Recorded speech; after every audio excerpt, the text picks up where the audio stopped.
श्रोतेहो नमस्ते. आपल्या सर्वांना शुभ दिवस. श्रोतेहो, काळ बदलला, माणसं बदलली आणि नात्यांची व्याख्याही बदलली. एकेकाळी नात्यांमध्ये जिव्हाळा होता, आपुलकी होती, त्याग होता, एकमेकांसाठी वेळ होता.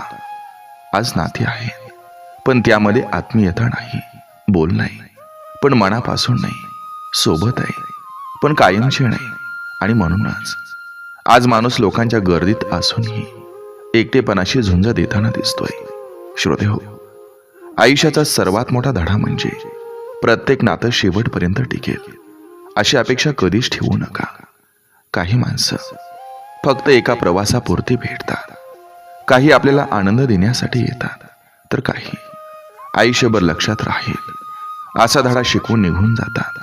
श्रोतेहो, प्रत्येक भेट ही कायमस्वरूपी नसते, पण प्रत्येक भेट काही ना काही शिकवून जात असते.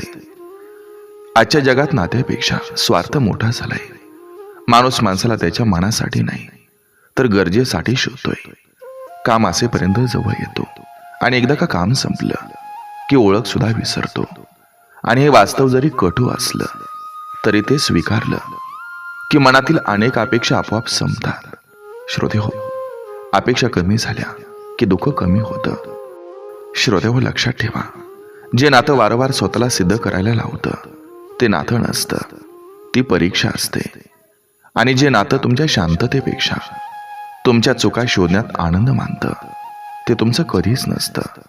खरी माणसं तुमच्या परिस्थितीकडे पाहतात, खोटी माणसं फक्त तुमच्या चुका मोजतात. श्रोतेहो, कधी कधी काही नाती जपण्यापेक्षा स्वतःला जपणं जास्त महत्वाचं असतं. कारण तुटलेलं नातं पुन्हा जोडता येतं, पण सतत दुखावलेलं मन पूर्वीसारखं होत नाही. म्हणून जिथं तुमचा आदर नाही तिथं उपस्थिती ठेवू नका. जिथं तुमच्या प्रेमाची किंमत नाही तिथं स्वतःचा स्वाभिमान गमावू नका. श्रोतेहो, आयुष्याच्या शेवटी लोक तुमच्याकडे किती पैसा होता, किती मोठं घर होतं किंवा किती प्रसिद्धी मिळाली हे विचारणार नाही, पण तुम्ही किती मनं जिंकली, किती माणुसकी जपली आणि किती नाती प्रामाणिकपणे निभावली याचाच खरा हिशोब राहत असतो. म्हणून श्रोतेहो, प्रेम करा पण स्वतःला हरवून नाही, नाती जपा पण स्वाभिमान विकून नाही, आणि प्रत्येक क्षण असा जगा की उद्या मागे वळून पाहताना कोणत्याही नात्याचा पश्चाताप नाही तर फक्त मनशांतीची जाणीव असेल. बघा, पटतंय का?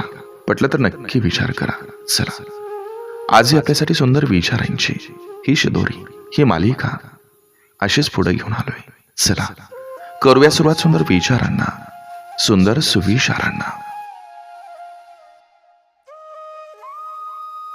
डोळे जगातली प्रत्येक वस्तू बघू शकतात, परंतु डोळ्यांच्या आत काही गेलं तर ते बघू शकत नाहीत.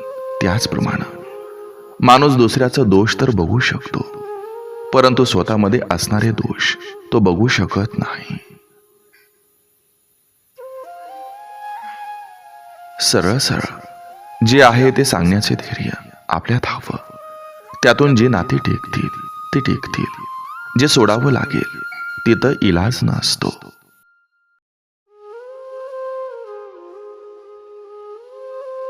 संयमानं केलेला एक चांगला विचार अनेक वाईट विचारांना आपोआप नाहीसा करतो. दुसऱ्याच्या सुखासाठी प्रयत्न करणारी माणसं या जगात कधीच एकटी नसतात. कुणाचा साधा स्वभाव म्हणजे त्याचा कमीपणा नसतो, ते त्याचे संस्कार असतात. अपेक्षा कधीच करू नका की तुमची स्तुती प्रत्येकजण करेल, पण प्रयत्न हा नक्की करा की तुमची निंदा कोणीही करू नये.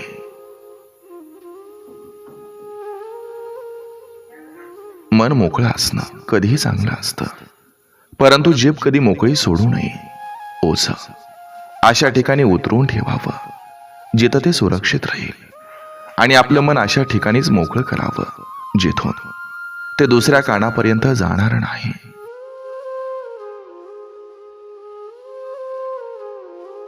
वेळ फार हळू येते जेव्हा आपण तिची उत्कंठेनं वाट पाहत असतो.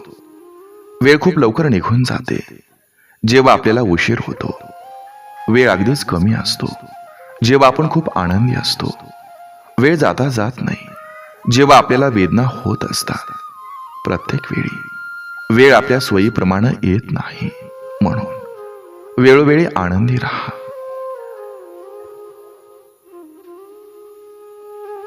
समज म्हणजे नातं, गैरसमज नात्यात नसतोच कधी. आनंद म्हणजे नातं, दुःख नात्यात नसतंच कधी. एकमेकांसाठी खास म्हणजे नातं, टाइमपास नात्यात नसतोच कधी. एकमेकांना मिळवणं म्हणजे नातं, गमावणं नात्यात नसतंच कधी. आठवण म्हणजे नातं, विसरणं नात्यात नसतंच कधी. जीवापाड जपणं म्हणजे नातं, मोजमापन नात्यात नसतंच कधी.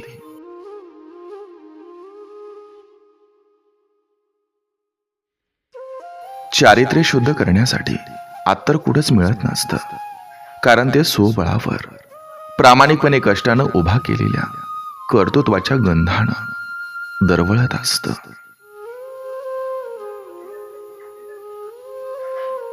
साथ घालणं सोपं असतं, साथ देणं कठीण असतं. वाद घालणं सोपं असतं, संवाद साधणं कठीण असतं. हात धरणं सोपं असतं, धरून ठेवणं कठीण असतं. प्रेम करणं सोपं असतं, करत राहणं कठीण असतं.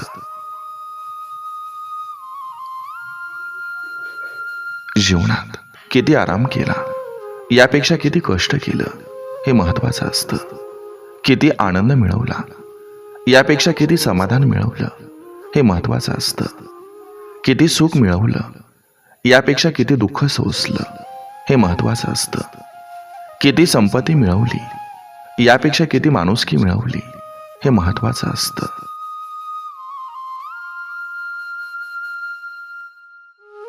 अहंकार ही जीवनाला लागलेली कीड आहे. आत्मविश्वास आणि आत्मबल ही जीवनाच्या यशाचे गुरु किल्ले आहे. स्वतःची स्तुती ही खोटी प्रतिमा आहे. आळस हा माणसाचा शत्रू आहे. समाधान ही समृद्ध जीवनाची निशाण आहे. आकांक्षा आणि महत्वाकांक्षा या उत्तुंग जीवनाची साक्ष आहेत. आनंद आणि उल्हास आपल्या यशस्वी जीवनाची पताका आहे.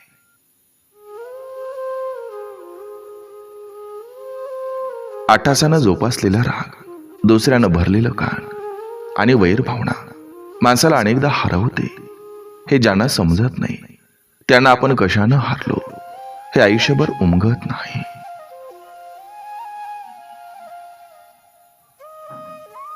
जी व्यक्ती तुमच्या प्रगतीवर जळते त्याचा तिरस्कार कधीच करू नका, कारण ती व्यक्ती स्वतःपेक्षा तुम्हाला उत्कृष्ट व्यक्ती समजून जळत असते.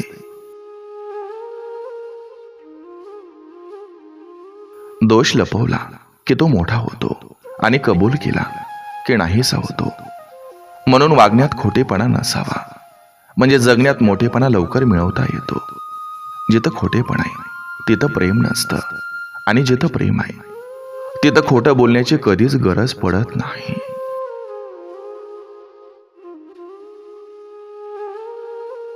सर्वांना सुखी ठेवणं हे आपल्या हातात नसतं, तरी पण आपल्यामुळं कोणाला त्रास होणार नाही हे मात्र नक्कीच आपल्या हातात असतं. प्रत्येकाच्या आयुष्यात स्वार्थी माणसं यायलाच हवी असतात. त्याशिवाय निस्वार्थी माणसाची किंमत कोणाला कळणार नाही. आनंद हा काही विकत घेता येत नाही, तो तुमच्या वागण्यातूनच मिळतो. आनंद मिळवणं हे आपल्याच हातात असतं.